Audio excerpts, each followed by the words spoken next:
women in the workplace. I think the whole subject of the menopause has been much, much more widely talked about and recognised. I think people like Davina McCall have done a fantastic job actually of raising awareness.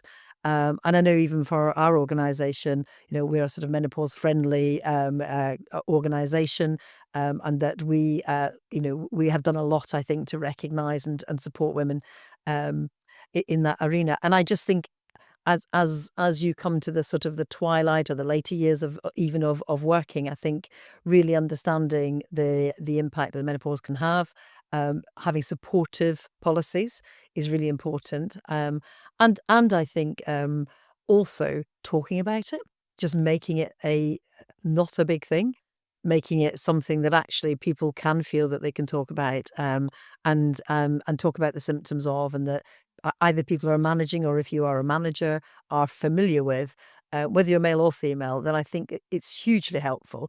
And I know from conversations that we've had with people in the company that it's helped some of the men in the company understand actually what their wives are going through or their partners are going through, but also just helped also those women talk about it in a wider context as well. So I think the workplace can be a great place for having some of those initial conversations, making it normalizing it, making it feel normal, and actually promoting the fact that it's okay to talk about these things, and it's not something to be kept quiet or in any way to be ashamed of or hidden or like there's something wrong. I think it's something really natural that we should talk about. And what's so interesting about that is it puts women who might not be at that menopause stage in a really good place for their future, but also to talk about their menstrual health in terms of the challenges women face, like endometriosis, PCOS, things like that. It gives a general cultural shift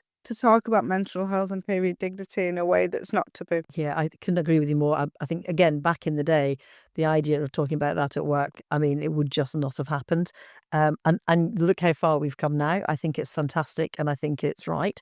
Again, and I think that's partly to do with the fact that women generally make up more of the workforce now.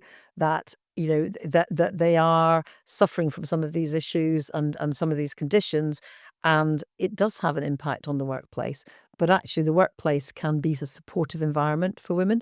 So I think, again, that's great to see, and I think it's hugely positive. And if we're going to change, I think some of the dynamics and some of the industries that we work with, actually helping them to understand how to have those safe conversations, how to culturally change, I think is really important.